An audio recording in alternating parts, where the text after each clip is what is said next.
Hey everyone, don't you find it ridiculous that people are showing support for the old man, almost like let's touch my baby parade?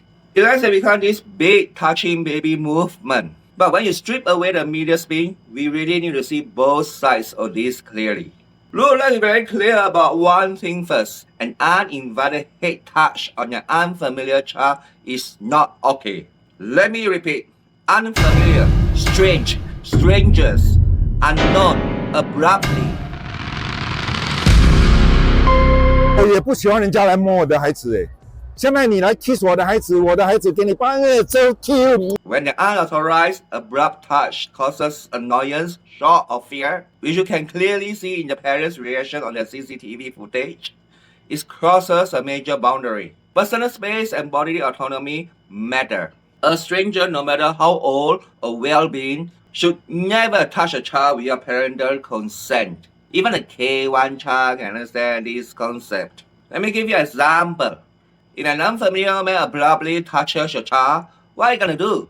Are you gonna stay silent or feel angry and annoyed? Or are you supposed to smile and say, "Uncle, please don't touch my son, please, please."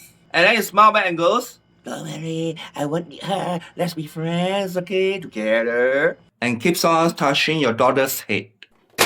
How do you feel? This made zero sense, right? So why is public sympathy almost entirely with the old man right now? Why is the media running all these warm, feel-good stories of people showing their kids to let him pet them with consent? Because the physical escalations change everything. The moment that boundary breach resulted in a 73-year-old man being shoved to the ground, suffering a fractured spine as he claimed, the public at the loss shifted focus. The physical injury completely overshadowed the initial offense by the old man. Think about it this way.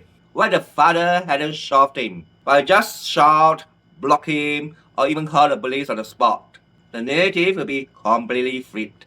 Public sympathy would be 100% with the parents. The convention would center strictly on the stranger danger, personal space, and respecting boundaries. The old man will be facing heavy backlash for using outdated cultural habits to justify touching an unfamiliar child. People who call it as an invasive behavior, and the father's anger and the mother's fear will be seen as a totally justified defense of their daughter. And we won't be seeing this kind of promotion going on by the news. Well, in a way, I'm happy that the father pulled the old man away and caused this kind of big news. Not because I encourage physical violence, I definitely don't, but because it finally brought the silent issue into the light. It makes all of us to build awareness, not stay silent, and realize how we should react the next time a stranger tries to touch our kid abruptly without consent.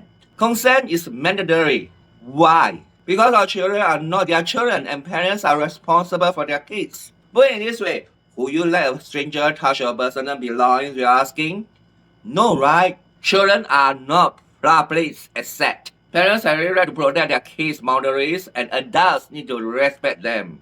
But at the same time, we have to limit and control our anger so the situation doesn't spin completely out of control. We can see both sides clearly. So what do you think, guys? Does this make sense to you? Drop your thoughts in the comments below. See you.